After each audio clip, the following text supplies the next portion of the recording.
Dear aspirants, हम पिछली class में सेल की आधी वीडियो कंप्लीट कर चुके थे।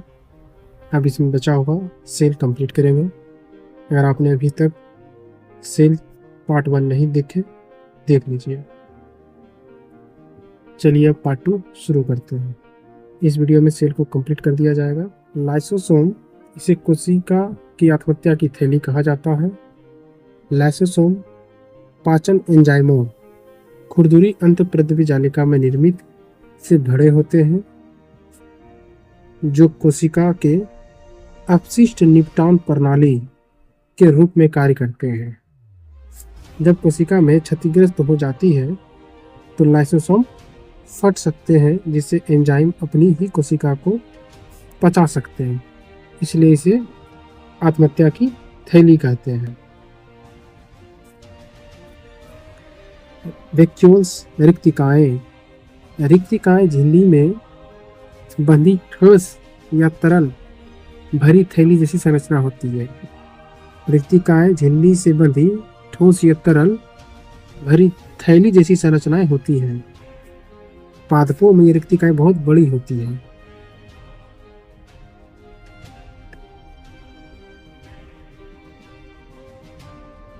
कोशिका आयतन का महत्वपूर्ण भाग 50 से 90% कब्जा करती है। वे कोशिका रस को संग्रहित करती है। वे कोशिका को स्फीतता और कठोरता प्रदान करती हैं। पौधों की कोशिकाओं में रिक्तिकाएं आमतौर पर अस्थायी, बड़ी और केंद्रीय संरचना मानी जाती है। जंतुओं में राजधानी छोटी होती है और अधिक संख्या में होती है, अक्सर अस्थायी भी होती है। कोशिका रस में क्या क्या शामिल होते हैं? अमीनो एसिड, शर्करा और कार्बनिक अम्ल। वे ग्लूकोज, ग्लूकोजन और प्रोटीन का भंडारण भी करते हैं।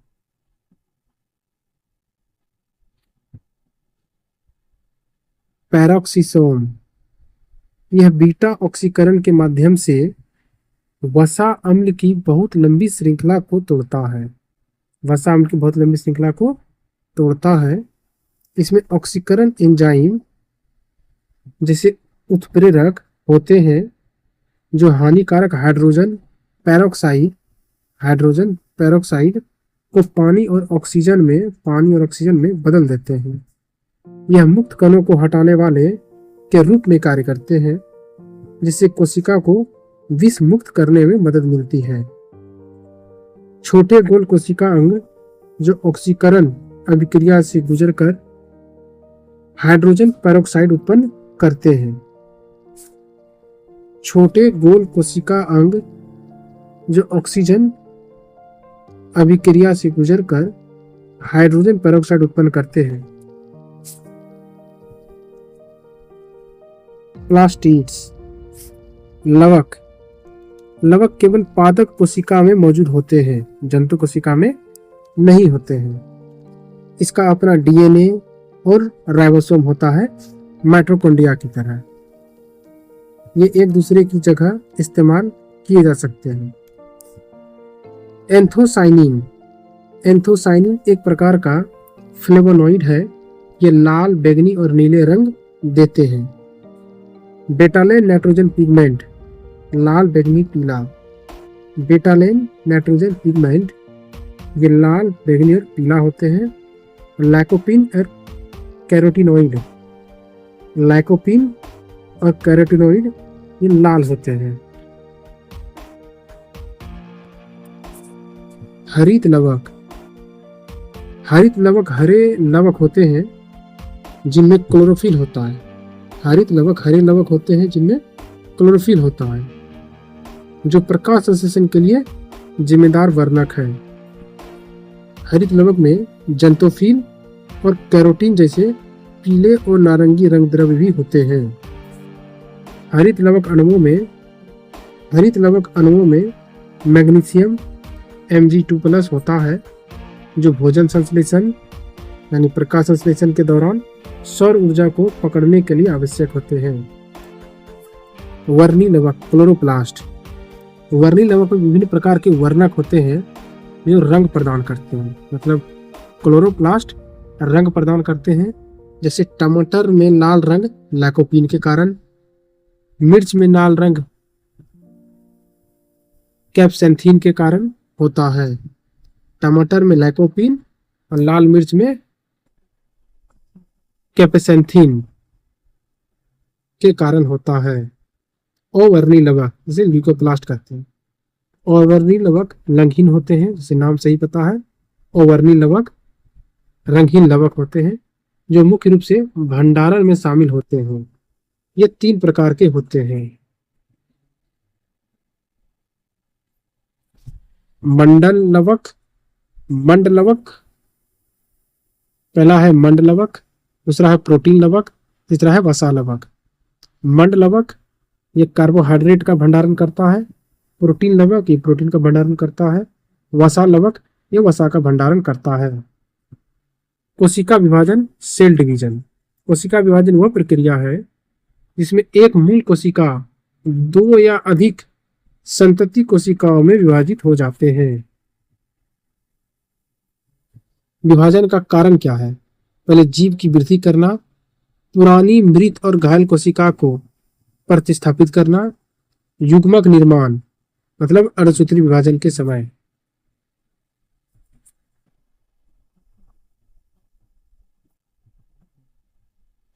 समसूत्री विभाजन, अर्धसूत्री विभाजन को थोड़ा समझ लेते हैं। समसूत्री विभाजन, मिटोसिस, अर्धसूत्री मियोसिस। समसूत्री विभाजन में वो समान रूप से टूट जाते हैं, समान रूप से टूट जाते हैं पूर्वावस्था में, फिर मध्यावस्था में और पश्चावस्था में। उसके बाद अंतावस्था में वो सेम अलग अलग 2 रूप ले लेते हैं, क्लोन के जैसा। फिर ये 2 रूप ले लेते हैं, ये वह समसूत्री। समसूत्री में 1 से 2 बनता है, मगर अर्धसूत्री विभाजन में ये पूर्वावस्था में है, आधा आधा दोनों मिल करके 1 बना मध्यावस्था में, और पश्चावस्था में अलग हो जाते हैं। इसे 1 से 2 बना, फिर 1 से 4 बना। अर्धसूत्री में 1 से 4 बनता है, 1 से 4।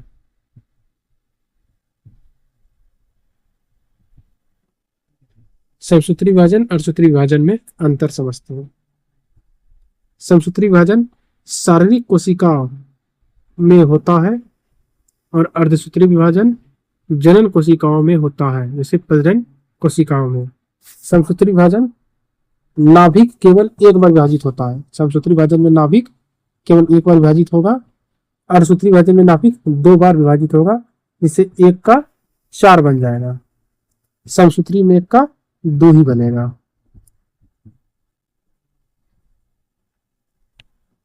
समसूत्री विभाजन में 2 संतति कोशिकाएं उत्पन्न करते हैं, जबकि अर्धसूत्री में 4 संतति कोशिकाएं उत्पन्न करते हैं। समसूत्री में संतति कोशिकाएं द्विगुणित 2n होती है, इसमें गुणसूत्रों की संख्या जनक कोशिकाओं के समान होता है, मगर अर्धसूत्री में गुणसूत्रों की संख्या जनक कोशिकाओं से आधी होती है। समसूत्री में कोशिकाएं एक दूसरे और जनक कोशिका से आनुवंशिक रूप से समान होते हैं, क्लोनिंग के जैसा, मगर अर्धसूत्री कोशिकाओं में एक दूसरे और जनक कोशिका से बिल्कुल आनुवंशिक रूप से भिन्न होते हैं। वृद्धि, सुधार और अलैंगिक जनन के लिए उत्तरदायी होता है। समसूत्री में वृद्धि होता है, सुधार होता है और अलैंगिक जनन के लिए उत्तरदायी, मगर अर्धसूत्री में ये युग्मक में होता है। अंडाणु और शुक्राणु के निर्माण में ये सहायता करते हैं, उसके निर्माण में अर्धसूत्री विभाजन का ही उपयोग होता है। समसूत्री विभाजन में आनुवंशिक विविधता उत्पन्न नहीं होती है। समसूत्री में आनुवंशिक विविधता उत्पन्न नहीं होती है, जबकि अर्धसूत्री विभाजन में आनुवंशिक विविधता उत्पन्न होती है। इसमें स्वतंत्र वर्गीकरण के कारण होता है, ये क्रॉसिंग ओवर और स्वतंत्र वर्गीकरण के कारण होता है।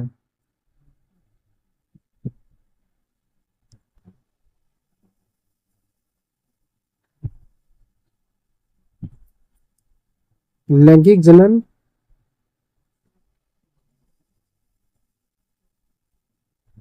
समसूत्री विभाजन, खराबी से कैंसर रोग, अनियंत्रित कोशिका विभाजन हो सकता है। और अर्धसूत्री विभाजन में खराबी से आनुवंशिक विकार हो सकते हैं, जैसे डाउन सिंड्रोम, क्लाइनफेल्टर सिंड्रोम और टंडन सिंड्रोम। कोशिका चक्र, सेल साइकिल।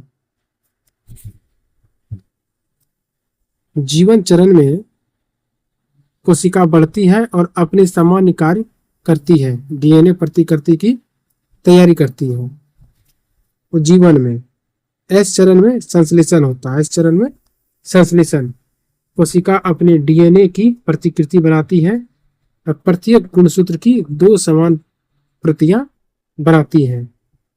फिर G2 चरण, इसको अंतराल 2 बोला जाता है। G2 चरण में कोशिका बढ़ना जारी रखती है और समसूत्रण की तैयारी करती है। यह सुनिश्चित करती है कि डीएनए प्रतिकृति पूरी हो गई है और कोशिका विभाजित होने के लिए तैयार है। समसूत्री चरण, इस चरण में कोशिका के नाभिक और कोशिका द्रव्य का विभाजन शामिल होता है।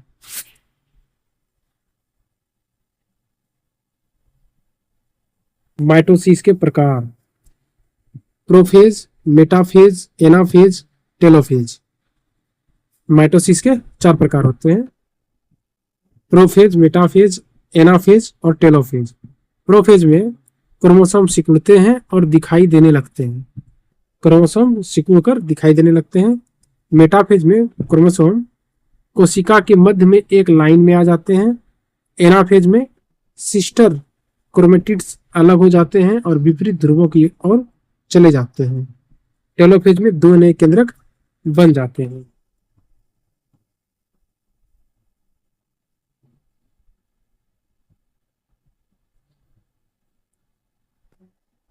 यह प्रोफेज, मेटाफेज, एनाफेज और टेलोफेज।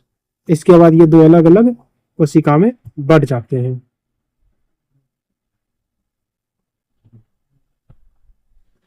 स्टेम कोशिकाओं के बारे में जान लेते हैं। स्टेम कोशिकाओं में माइटोटिक कोशिका विभाजन के जरिए खुद को फिर से बनाने की क्षमता होती है। 1998 में जेम्स थॉमसन और उनके साथियों ने सबसे पहले इन विट्रो फर्टिलाइजेशन आईवीएफ के जरिए प्रदान किए गए ब्लास्टोसिस्ट से मानव भ्रूण स्टेम कोशिकाएं प्राप्त की। कोशिका कंकाल, साइटोस्केलेटन। कोशिका कंकाल कोशिका को संरचनात्मक सहायता प्रदान करने में मदद करते हैं। कोशिका कंकाल कोशिका की गति में भी मदद करते हैं, उसका संरचनात्मक सहायता में मदद करते हैं और कोशिका की गति में भी मदद करते हैं।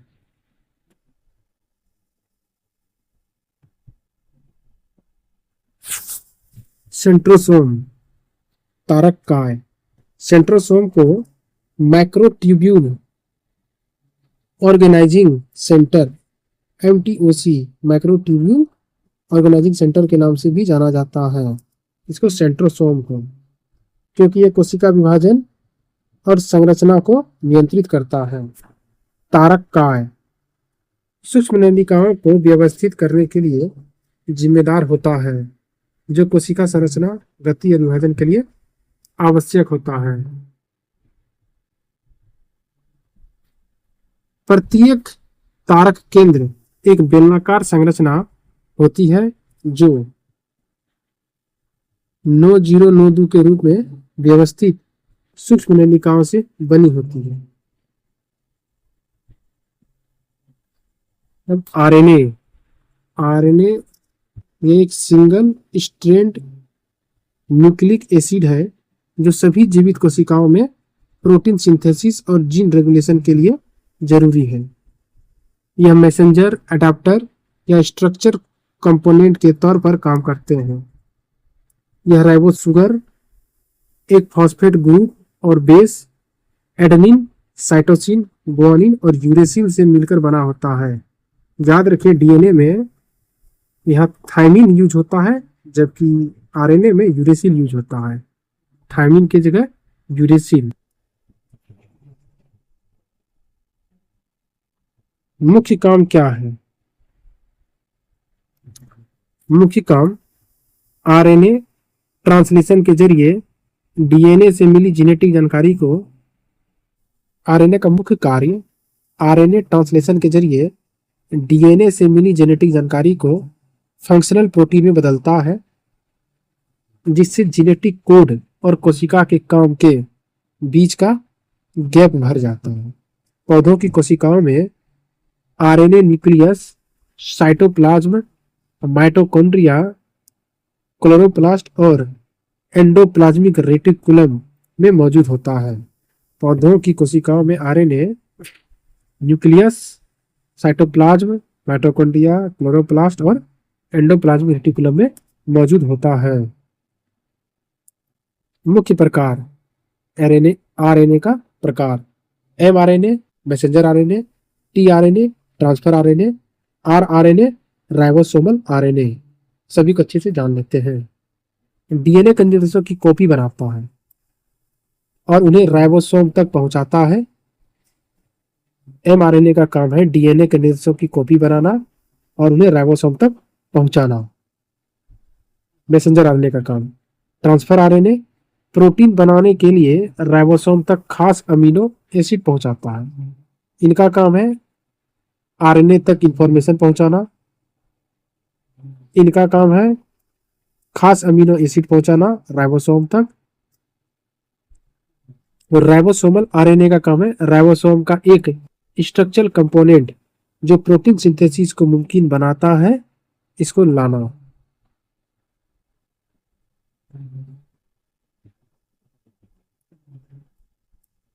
माइक्रोट्यूब्यूल्स, सूक्ष्म नलिकाएं। सूक्ष्म नलिकाएं ट्यूबुलिन प्रोटीन से बनी होती है। ट्यूबुलिन प्रोटीन से बनी खोखली बेलनाकार संरचना होती है जो कोशिका कंकाल का हिस्सा बनती है। संरचनात्मक सहायता प्रदान करती है, कोशिका गति को सुगम बनाती है और कोशिका विभाजन में भी महत्वपूर्ण भूमिका निभाती है। पादप कोशिका और जंतु कोशिका में अंतर। पादप कोशिका और जंतु कोशिका में अंतर समझ लेते हैं। पादप कोशिका में मुख्य बात समझ लेते हैं। पादप कोशिका में कोशिका भित्ति उपस्थित होती है, जंतु कोशिका में कोशिका भित्ति अनुपस्थित होती है। पादप कोशिका में प्रकाश संश्लेषण के लिए हरित लवक उपस्थित होते हैं, जबकि जंतु कोशिका में प्रकाश संश्लेषण के लिए हरित लवक अनुपस्थित होते हैं।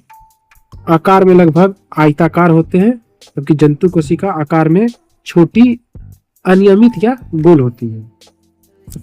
इसमें पादप कोशिका में रिक्तिकाएं वैक्यूल्स बहुत बड़ी बड़ी होती हैं, अधिक स्थान घेरे रहती हैं, जबकि जंतु कोशिका में रिक्तिकाएं बहुत छोटी होती हैं और अधिक संख्या में होती हैं। पादप कोशिकाओं में लवक उपस्थित होते हैं। पादप कोशिकाओं में लवक उपस्थित होते हैं, जबकि जंतु कोशिका में लवक अनुपस्थित होते हैं। पादप कोशिका में सूत्रकणिका की संख्या कम होती है, जबकि जंतु कोशिका में सूत्रकणिका की संख्या अधिक होती है। पादप कोशिका में संचित खाद्य पदार्थ स्टार्च होता है, जबकि जंतु कोशिका में संचित खाद्य पदार्थ ग्लाइकोजन होता है।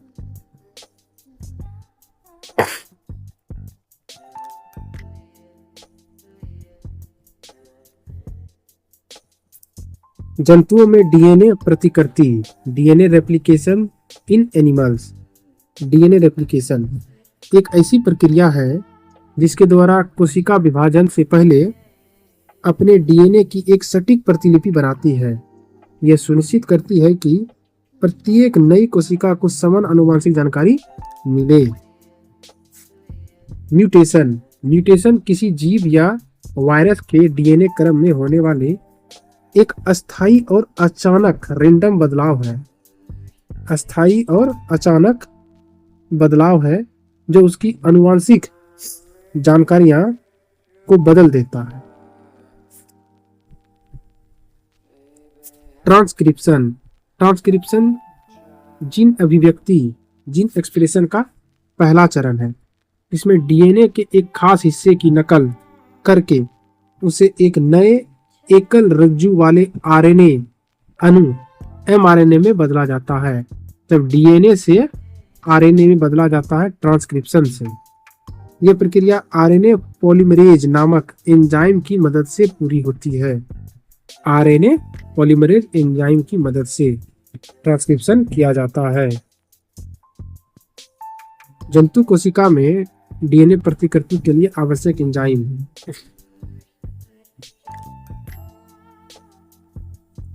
जंतु कोशिकाओं में डीएनए की प्रतिकृति के लिए, यानी डीएनए रेप्लिकेशंस के लिए कुछ एंजाइम उपयोग में आते हैं, जो समझ लेते हैं। हेलिकेज, यह एक घुमावदार एंजाइम है जो दोहरे श्रृंखला डीएनए को तनाव से मुक्त या असंगठित करता है। दूसरा टोपोइजोमेरेज, यह एंजाइम डीएनए को उलझने से रोकता है। तीसरा डीएनए प्राइमेज, यह एंजाइम डीएनए प्रतिकृति शुरू करता है और नए पहलू का उत्पादन होता है। डीएनए पॉलीमरेज, यह एंजाइम कोशिका विभाजन के दौरान डीएनए की मात्रा को दोगुना करता है। यह निर्माण की बहुत महत्वपूर्ण भूमिका को निभाता है। DNA polymerase. फिर डीएनए लाइगेज, यह एंजाइम डीएनए की श्रृंखला को आपस में जोड़ता है। यह डीएनए की श्रृंखला को आपस में जोड़ता है, गोंद की तरह कार्य करता है। कौन? DNA ligase. प्रतिलेखन बलोंकारी, रिवर्स ट्रांसक्रिप्शन, यह आरएनए पर आधारित डीएनए के पूरक तंतु बनने की प्रक्रिया है। मतलब डीएनए से आरएनए ट्रांसक्रिप्शन और आरएनए से डीएनए रिवर्स ट्रांसक्रिप्शन कहलाता है। सेमी कंजर्वेटिव डीएनए रेप्लिकेशन, अर्ध संरक्षणी डीएनए प्रतिकृति, यह डीएनए की प्रतिलिपि बनाकर नए दोहरे श्रृंखला वाले डीएनए अणु बनाने की प्रक्रिया है, जिसमें से प्रत्येक में एक मूल श्रृंखला और एक नया श्रृंखला होता है। अतः कोशिकीय ग्रहण और बाह्य कोशिकीय ग्रहण, अंतःकोशिकीय ग्रहण और बाह्य कोशिकीय ग्रहण। अंतःकोशिकीय ग्रहण एक प्रकार का सक्रिय परिवहन है। अंतःकोशिकीय ग्रहण एक सक्रिय परिवहन है, जहां एक कोशिका बाहरी पदार्थों को अपने अंदर ले जाती है और उन्हें अंदर लाने के लिए एक पुटिका बनाती है।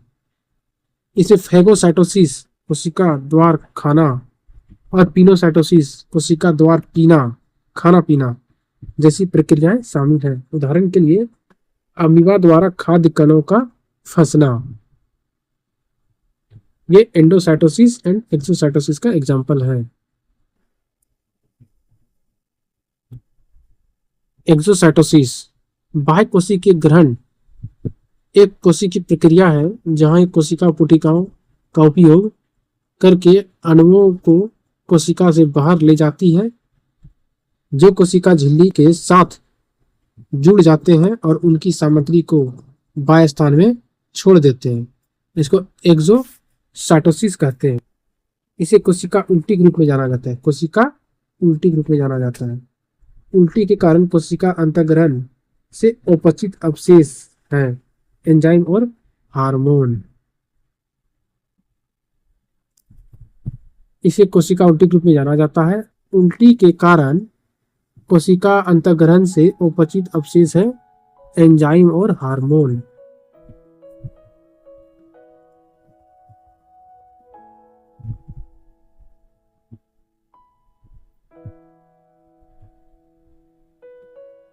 जानने लायक कुछ जरूरी बातें समझ लेते हैं। Clustered regularly interspaced short palindromic repeats, जो कि क्रिस्पर का फुल फॉर्म है, इसको जीन एडिटिंग तरीकों से जुड़े होते हैं। इसी को जीन एडिटिंग के लिए कैंची के रूप में उपयोग किया जाता है। बायोमोलिक्यूल और कोशिकाओं के संरचनात्मक तत्वों की जरूरी घटक हैं कार्बन, हाइड्रोजन, ऑक्सीजन और नाइट्रोजन। कार्बन, हाइड्रोजन, ऑक्सीजन और नाइट्रोजन। पौधों में जानवरों की कोशिकाओं में पाए जाने वाले मैक्रोबॉडीज में एंजाइम होते हैं। मैक्रोबॉडीज में एंजाइम होते हैं। बैक्टीरियल डीएनए को नग्न कहा जाता है। बैक्टीरियल डीएनए को नग्न नेकेड कहा जाता है क्योंकि प्रोटीनों से जुड़ा नहीं होता है। क्योंकि यह प्रोटीनों से जुड़ा नहीं होता है। ज्यादातर प्रोकैरियोट्स में क्रोमोसोम की संख्या 1 होती है। प्रोकैरियोट्स में क्रोमोसोम की संख्या 1 होती है। पौधों की कोशिकाओं में प्लाज्मोडेस्माटा साइटोप्लाज्मिक चैनल बनाते हैं जिससे आसपास की कोशिकाओं के बीच संचार और परिवहन हो पाता है। एक कोशिकीय जीवों को भोजन लेने, गैसों का आदान प्रदान करने या अपशिष्ट निकालने के लिए खास अंगों की जरूरत नहीं होती है क्योंकि उनकी पूरी सतह पर्यावरण के संपर्क में रहती है। कोशिकाओं में ट्रांसक्रिप्शन की प्रक्रिया के दौरान डीएनए आरएनए में बदलता है। साइटोसोल का वह तरल हिस्सा जिसमें कोई कोशिका अंग नहीं होता और जो प्रोकैरियोट और यूकैरियोट दोनों तरह की कोशिकाओं में मौजूद होता है, उसे हाइलोप्लाज्म कहते हैं। मतलब साइटोसोल का वह तरल हिस्सा जो कोशिका अंग नहीं होता है और प्रोकैरियोट और यूकैरियोट दोनों की कोशिकाओं में मौजूद होता है, उसको हाइलोप्लाज्म कहते हैं। डिप्लोब्लास्टिक जानवरों में 2 जर्म लेयर्स होते हैं। डिप्लोब्लास्टिक जानवरों में 2 जर्म लेयर्स होते हैं, इक्टोडर्म और एंडोडर्म, जो मेसोग्लिया द्वारा अलग होती है। सहायक कोशिकाएं सब्सिडरी सेल्स स्टोमेटा के काम में गार्ड कोशिकाओं की मदद करते हैं। स्टोमेटा के काम में गार्ड कोशिकाओं की मदद करती है। जब कोशिका संलयन सेल फ्यूजन के दौरान 2 केंद्रक मिलकर एक केंद्रक बनाते हैं तो उसे सिनकैरियन कहते हैं। इस वीडियो में सेल को कंप्लीट कर दिया गया है। नेक्स्ट टॉपिक टिश्यू के ऊपर आएगा, 1 वीडियो 1 टॉपिक के साथ। वीडियो अच्छा लगे तो लाइक एंड सब्सक्राइब अवश्य करें। कंप्लीट पीडीएफ टेलीग्राम ग्रुप में डाल दिया गया है, वहां से आप इसे डाउनलोड करके पढ़ सकते हैं। वीडियो देखने के लिए धन्यवाद।